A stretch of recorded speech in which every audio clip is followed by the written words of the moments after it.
Hi, everyone, and welcome to episode 56 of the Tick Bootcamp podcast. The title of today's interview is I Am Not Crazy, an interview with Getine Taylor. My name is Richard Johannesson. And I'm Matt Sabatello. Today's podcast guest is Getine Taylor. Getine Taylor is a 34-year-old woman from Bloomfield, New Jersey. She is a married mother of 2 children working as an insurance account executive. Ms. Taylor lived a normal life until 5 years ago when she began to feel sick after running a Super Spartan race. She was extremely fatigued, had severe headaches, pain all over her body, night sweats, and anxiety attacks. After visiting a doctor, she was given antibiotics and started to feel better. But shortly thereafter, her symptoms returned even worse than before. She had swelling in her knee, pain in her back, and in her neck. As Ms. Taylor's symptoms continued to progress, her family started suffering. She was passing out in front of her youngest daughter. Her husband even had to bathe her. Despite her physical challenges, Ms. Taylor was fighting to continue to carry out her normal routine. But her husband couldn't accept the explanation that doctors were giving them, that it was all in Ms. Taylor's head. He started to research on his own and believed her symptoms were consistent with Lyme disease. Soon thereafter, she saw a Lyme literate doctor and started herbal and dietary treatments before receiving a positive treatment from Hygienics. Although Lyme has taken so much from Ms. Taylor, she is determined to fight back. She's learned that she must never give up on herself and to be an advocate for those who are facing the same challenges as she. Good morning, Getine, and welcome to the podcast. It's a pleasure to be here. So I'd like to start by introducing you to our audience. Can you tell us where you live? Bloomfield, New Jersey. And where did you grow up? I grew up in Newark, New Jersey. And where did you go to school, Getine? I went to 2 schools, Bloomfield Tech, and graduated from Barringer High School. And what do you do today for a job? I work for an insurance company. I have over 16 years experience, and I'm an insurance account executive. Getine, because tick diseases are family diseases, I hope you don't mind me asking you to share a little bit about your family. I am married. My husband, Brian. I have 2 daughters, Trinity and Cheyenne, Trinity is 18 and recently started college, and Cheyenne is going to be 11, and she's in 5th grade. And prior to your tick disease, did you have any goals or desires that you weren't able to meet because of your illness?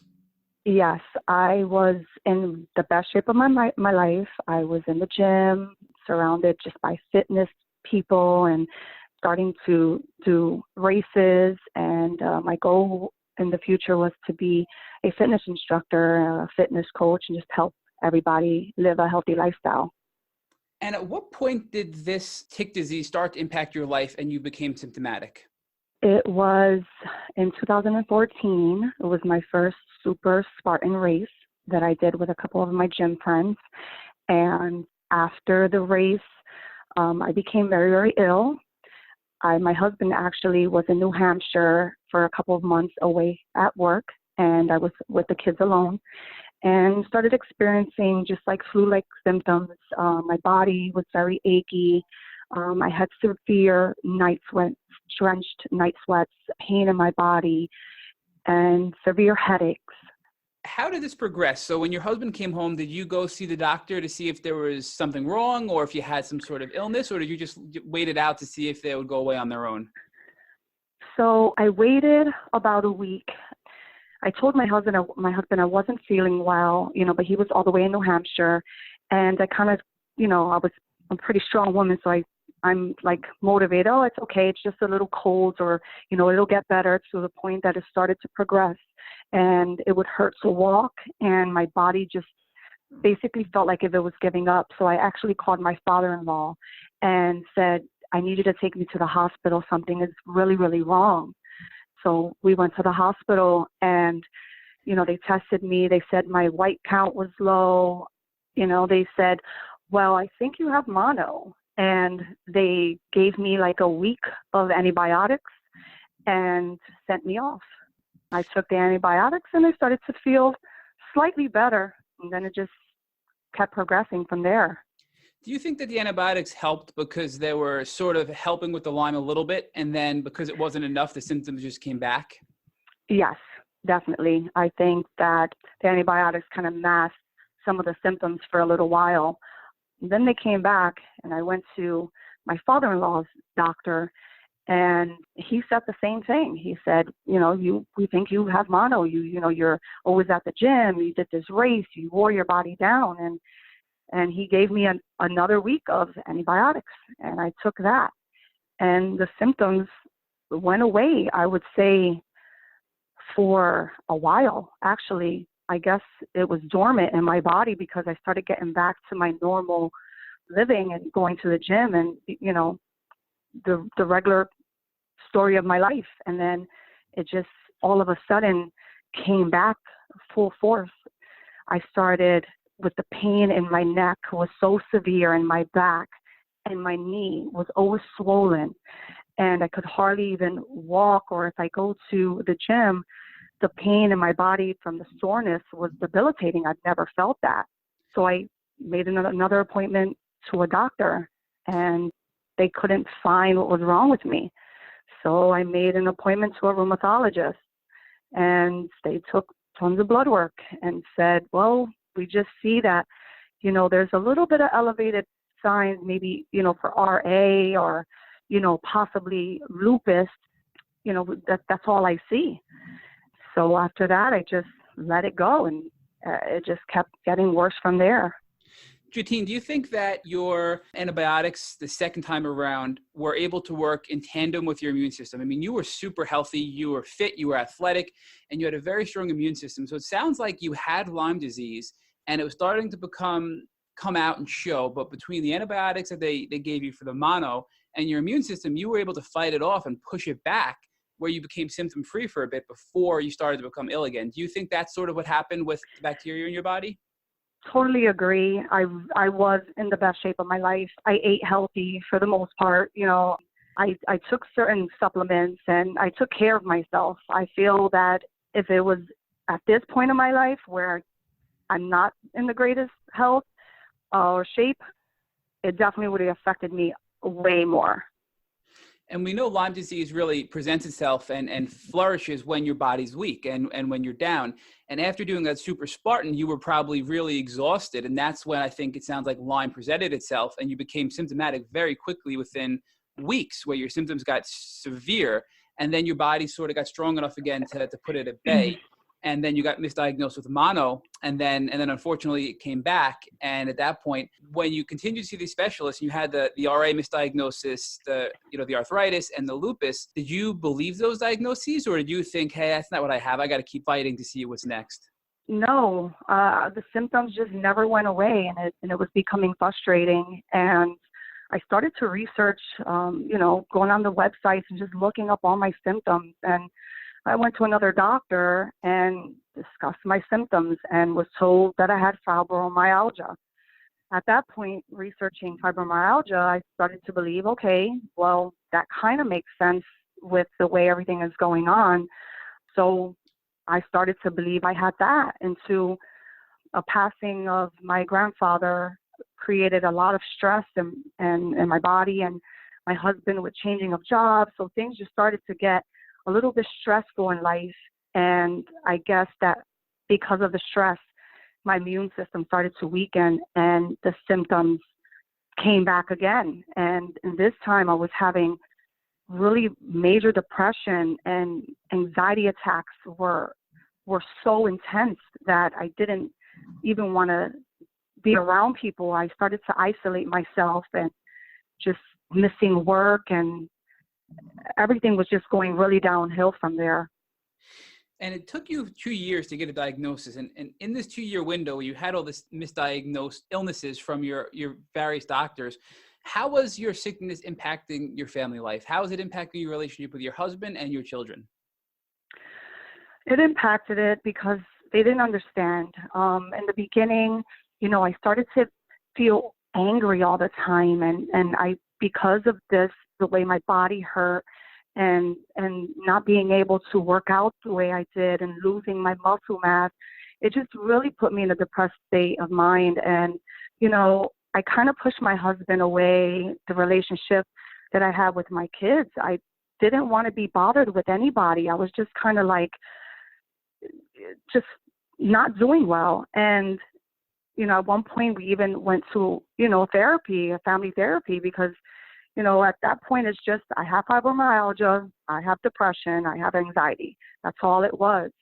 And, my relationship with my family definitely was suffering. And my daughter wasn't doing so well in school, my little one, because seeing her mom at a young age, her dad taking care of her, not being able to even walk to the bathroom or even sometimes bathe myself when I was herxing. My body was shaking, or sometimes I would pass out right there in front of my daughter. And it hit her hard, and she started to act out in school over it. I had to explain to the guidance counselor that I was sick, that something was wrong with me, and her seeing that was putting a lot of stress on her. And at that point, going back and forth to the emergency rooms, my husband started to realize, no, this is not just a mental thing. In the beginning, they used to make fun of me, like, oh my God, you're such a hypochondriac. Every little thing, bothers you, this. And after a while, him taking care of me and seeing that, it was like, okay, we need answers. We need to get help. He started researching, and he said, I really think you have Lyme disease. It is not rare, unfortunately, Getine, for a family member to diagnose you before the medical community. It's happened for many of our guests, including myself. And if it weren't for your husband, do you think that your diagnosis would have been even further delayed? I think so. Eventually, with researching, I would have ended up most likely finding it out before the doctors. At this point, it was my prior employer said, well, we have this great doctor. I mean, we all go to her. Why don't you just try it out? Maybe she could find, what's wrong with you. And so I made an appointment to Dr. Nancy Lentine, and I saw Dr. Celia there at the Little Falls office in New Jersey. And before you went to this doctor, you mentioned that you at times couldn't even get out of bed or walk to the bathroom. So you were really at times bedbound and housebound, it sounds like. Yeah, I missed a lot of work, and the pain in my body was so intense. But I never just laid there and give up. I'm a mom and a wife, and I had to do what I had to do. So I would continue to do the best I can to take care of the house and to go to work. And I would sit there and suffer. I mean, sometimes I had to leave work early, or sometimes I had to miss a couple of days, but I had to continue to just live. Were there anybody in your life that thought you were just being dramatic or a hypochondriac, or that it really wasn't real? Yeah, my family supports you no matter what. But after a while, if the doctors are saying there's nothing wrong with you, it's all in your mind, I think your family starts to believe that too. And, I had so-called relationships with friends, and they would kind of make fun of me at one point when I was always having certain issues. They said, oh my God, we got to put you in a bubble. It was always like, oh my God, you're so sick, and, but you look fine. And so, yeah, it was a lot of people, I guess, maybe thought that it was a mental thing. Knowing that Lyme disease is an invisible illness, and seeing how you look on your Instagram, you look very healthy. You're fit today. You were fit then. So it's very hard for people to fathom that you look so good, yet you feel so bad, I think. And then as doctors keep reinforcing that, friends and peers can't help but think that there's really nothing wrong. And it just sort of puts you into the state of feeling so isolated, it sounds like. Yes, very isolated. Once you finally went to this doctor that was recommended by your job, what was that visit like? Did they finally think Lyme, or did you have to bring your husband's research and findings to that doctor to force them to test you for Lyme? My doctor, she's Lyme literate. She had something happened with her child and with a tick. So she researched. Actually, when I walked into the office, when you sign up as a new patient, they give you this questionnaire that asks you your symptoms. And it's kind of almost like a Lyme questionnaire. And so I took that, and my first visit, we did a lot of blood work, and the conversation that we had was, well, it seems like you have Lyme disease. That was the first thing. And at that point, I'm like, I just took this breath, like, Lyme disease. I don't even really know what that is, but I mean, somebody else is finally telling me it's not fibromyalgia, depression, anxiety. Is this a diagnosis? So we did all the blood work. I took the regular CDC test. It came out negative. So we waited, and she said, you know what? I'm going to start you on homeopathic drops. It's 8 bar. There's couple other A-Babe, and there's a bunch of other homeopathic drops that I started to take. She goes, I can't really give you any medication because according to the CDC, you're negative. And I guess with the insurance, there might be some type of an issue with that. So I started that. I actually started to feel worse when I started these drops, and it just kept progressing. So I went back, and she said, okay, after these failed CDC tests, there is another test that's out of pocket, and I really think that you should take it, which is the hygienics test. And at this point in my life, and I just want a diagnosis. I want to believe I'm not crazy, that there is something really wrong going on in my body. And so we took the test. Getine, I have to ask you, what did you know about ticks before you got this diagnosis with your doctor? I knew absolutely nothing. Had I known, or had somebody mentioned, instead of wearing sunscreen at this race that you're in surrounded by trees and grass and forest, everything, if somebody would have mentioned, hey, wear long sleeve shirt, long pants, make sure you're covered, spray yourself, check for ticks when you're done. Had I noticed, that would have changed everything. And Getine, did you ever even hear of Lyme disease before your diagnosis? No. Here you are now, you're going through these homeopathic drops by your doctor and you're feeling worse. You still don't have a positive Lyme test, and you go back and say, I'm not feeling well. Things are getting worse. What are your next steps? Well, she said it was going to take a while for, the hygienist test to come back. And in that time period, I started to really research now about Lyme disease. Like, I started reading everything. I started educating myself just in case she came back and said, yes, this is what it was. Living those years with not knowing what was wrong with me and just kind of feeding into what the doctors was telling me, it was so frustrating. And I just wanted to hear, yes, this is what it is. And at that point, I went back to the doctor. My test results are in, and I sit down and I'm just shaking. I'm like, Lord, I just need to know what is wrong with me. And she read out, you have Lyme disease and co-infections.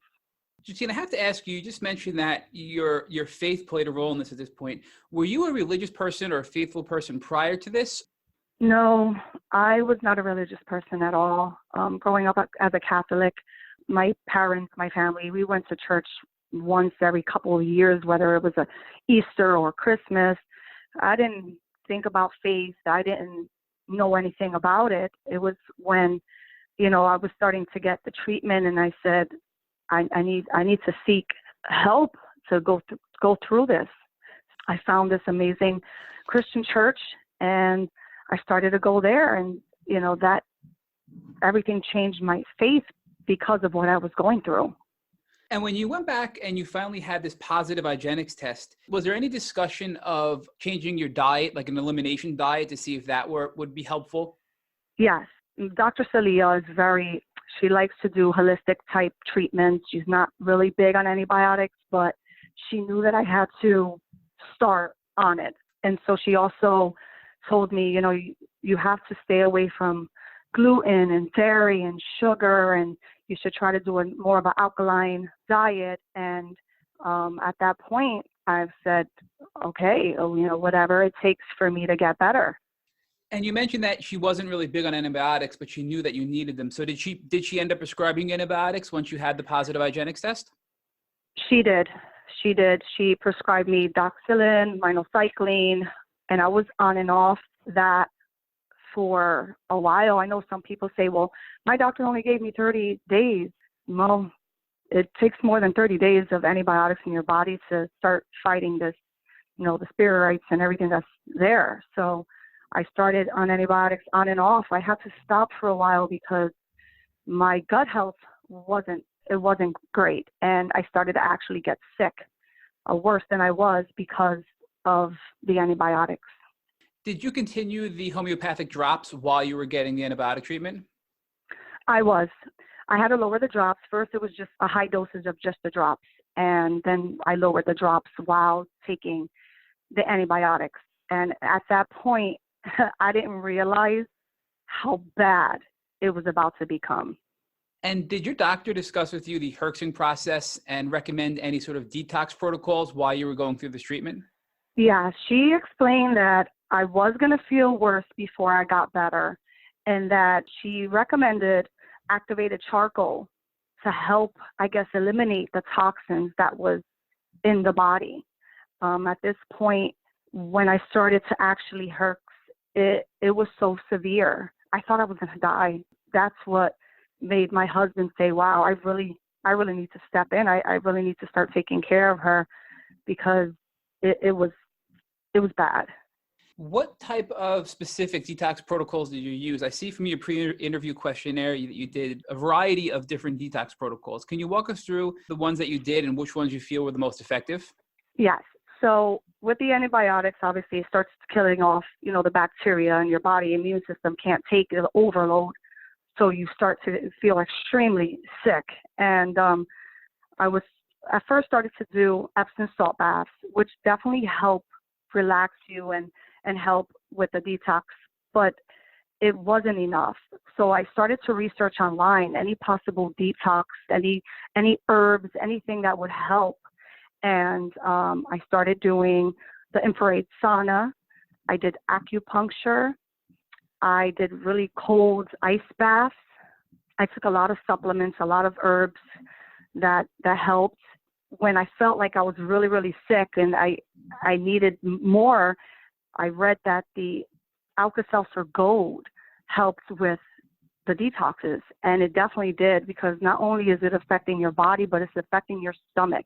Obviously we all know our stomach is everything, what goes on in there. So when you're taking antibiotics for so long, it's very weak. So with everything else, it's like an overload. So detoxing is so important, and it really helps so much get rid of all the toxins. Getine, we heard it last week as well from our podcast guests that they used Alka-Seltzer Gold, and it was super helpful in detoxing and reducing the herxing effect. Do you have any idea why it's so helpful? To be honest, I'm not sure. At this point, I wanted to try everything and anything to stop the herxing, to get rid of any toxins as soon as possible, because it was brutal. So I read reviews on so many different pages and posts, and that it worked. And I said, well, I got to try it. And it definitely did help. And I think it's such a great thing that you did, because really when you're not feeling well, you research what things are working for other people to help them feel better. And especially with Lyme, what works for me won't work for you. So when there are things that have very low impact or very low risk, it's worthwhile to try, because you can just move on if it doesn't help. And in this case, it seems to have helped you really well. Yes. Once I stopped the antibiotics, I said, I can't do this anymore. It was just really destroying my gut. And I said, I need to go more of a holistic approach. So I started researching herbs, and ways to get whatever parasites. I mean, anything that was in my body, I felt like needed to get out. I took the wormwood and the black seed oil. I took oregano oil, garlic pills. I mean, as much of the herbs and supplements that I could to try to help removing the toxins from my body. Did you ever try CBD oil to help with any of your symptoms while you were sick? I did. With the Lyme disease, created terrible insomnia. That was one of the worst things that I experienced, not being able to sleep, taking care of kids and having to go to work. That was the biggest issue I had, along with the pain that it caused in my body. So I did try the CBD oil, and it helped. I mean, it's not for everyone. I didn't take it long. I just took it as much as I needed at that time. I also see that from your pre-interview questionnaire, you did several things to help your lymphatic system, which is super important, and I feel like not discussed enough in the Lyme community. You did dry brushing and lymph massages to help your lymphatic system circulate better and get the toxins out of your body and help expose the Lyme bacteria to get killed. Yes, definitely. It's a very important role to get that going, because with all the toxins, it just builds up and it has nowhere to go. So of course, with the researching again, I purchased this brush, and you just dry brush your body just to kind of get everything out. And then I would schedule, a massage appointment and let them know that I wanted the lymphatic drainage. And it would help tremendously. I felt so much better, and just everything started to get better where I was able to move more. The pain in my knees started to disappear, and after that, I also went to chiropractic, which was great. That helped as well. It's very important to just take care of your whole body. While you were doing all this, I mean, this is a lot of treatment. You went on antibiotics for about 6 months after having these homeopathic drops from your doctor. Then you went off the antibiotics and you went the holistic route and did a lot of herbs and a lot of things to improve your immune system and your lymphatic system. How was this impacting your life, in your career, in your family, and especially with your children? Really hard to say how impacted after. Kind of everything at this point was a lot better, where they started to understand and help me along with the process. And I mean, financially, that impacted things. You have to pay everything out of pocket. It's not something that the insurance covers.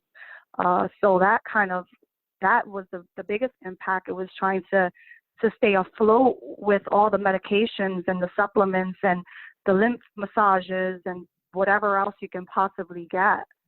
And do you think that that your relationships improved because you finally had a real diagnosis of Lyme disease? And prior to that, it was all of these other diagnoses that weren't accurate, and it was causing some conflict in your family. But once you had this real diagnosis, there was more support because of that? Yes. I didn't feel crazy anymore. There was times where my depression and anxiety it was so severe. I didn't care about anything. To be honest, I started to just lose hope. And, after getting this diagnosis and showing my family, like, this is what it is, they became very supportive, whatever they can help me with, they did. I had a strong belief that if, I have to pay it forward. I started following Lyme groups, and I created a fundraiser to, give back to people who are suffering from Lyme, who don't have the money to pay for certain things. And just seeing everybody come out to this comedy show and this tricky tray that I created with the help of friends to give back was an amazing feeling, to finally say, I'm not crazy. There was something really wrong going on. And to have a support system now is amazing. So clearly this approach worked. And I want to ask one question before getting to how your life is different now. As you mentioned, you're sort of looking at life a different way. But looking back at all of the various treatment protocols and also the various therapeutical protocols that you used to help sort of alleviate your symptoms while you were getting treatment, what were the best treatment options you think were helpful for you in your particular case? I would definitely say the holistic approach, all the herbs and the supplements, the juicing, the eating better. I found out afterwards that Lyme actually created a gluten allergy and a couple other food allergies. And just changing your diet is the biggest thing you can possibly do to help, with the Lyme disease. Eliminating sugar and gluten and dairy and things like that definitely helps. I started to eat more vegetables, kind of just taking care of myself, doing the massages, the acupuncture, and, trying to work out when I could just to keep everything going. Definitely the detoxing. You have to detox as much as possible, or else it's just going to stay in there and just continue to make you sick. So clearly this has been a very effective approach you took, because you noted on your questionnaire that you're 75% back to your normal health than you were from when you first got sick. And that's just amazing. And because of that, you're feeling healthy enough now to not only work, but give back to the community. And, one thing that we've enjoyed about this podcast is that almost every one of our guests have said that their tick bite experience has not been all bad, that there have been some things that have been good, and they really wanted to change their worldview as a result of that. So can you share with us how your tick journey has been positively transformational? Yes, it made me realize how strong I can be. It brought me to my new faith, trusting in God and being around supportive people in my church. It just taught me that you have to just live life, and obviously everyone goes through things and you're going to suffer from certain ailments, but to not give up, that things are going to get better, and just be strong, be your own advocate, and, just keep fighting for what you believe in. And sometimes doctors are great, but they don't know everything. So you just gotta research and do whatever you can to know what's going on with you. But definitely, I am stronger. I have my faith, and getting back into exercising is amazing. And aside from your personal changes and your personal growth, there's been a lot of growth from you from a standpoint of outreach also. You mentioned that you had some events to raise awareness of Lyme disease, to raise funding for Lyme disease. Can you give us a little more detail about what you have done and what you will be doing to help the Lyme community? Yeah, so my goal is to definitely be an advocate for Lyme disease, to spread as much awareness as possible, whether it's just with friends, family, posting on Instagram, Facebook, just joining groups to see what else I can possibly do to get the word out, and just creating more fundraisers. And my future, I'm really trying to create, fun fundraisers to try to help with funds to just help with the Lyme community. Getine, the experts in the Lyme and tick disease community are the people whose lives have been changed by their experience. A number of them have begun to use their special strength to protect and help other people and their families avoid the pain that's caused by a tick bite. Here at Tick Bootcamp, we call these superheroes tick hackers. So based on your experience and knowing what you know now, what would you do if you received a phone call from someone you care about telling you they were bitten by a tick? I would say remove the tick, put it in a Ziploc bag, and get it tested immediately. If not, put it in the refrigerator until you're able to do so. I would make an appointment with the doctor as soon as possible, and try your best to try to get on antibiotics as soon as possible. Getine, you are a tick hacker. Thank you for listening to the Tick Bootcamp interview with Getine Taylor. To our listeners, we have a call to action. First, if you'd like to learn more about Getine Taylor's journey, please visit her Instagram at GEETAY_1028. Second, if you enjoyed this episode of the Tick Bootcamp podcast, please share it with your friends by using the social media buttons you see at the bottom of the post. Third, we here at Tick Bootcamp have created a tick bite blueprint that is inspired by the information that has been provided to us by our past podcast guests. We urge you to visit our website at www.tickbootcamp.com to visit our blueprint. We would appreciate it if you would contact us with any suggestions you have for improvements. Fourth, please don't forget to subscribe to this podcast on iTunes, Google Play Music, or Spotify to get your automatic episodes of our Tick Bootcamp podcast. And finally, we thank our listeners for their comments on our past podcast episodes. Thank you for listening.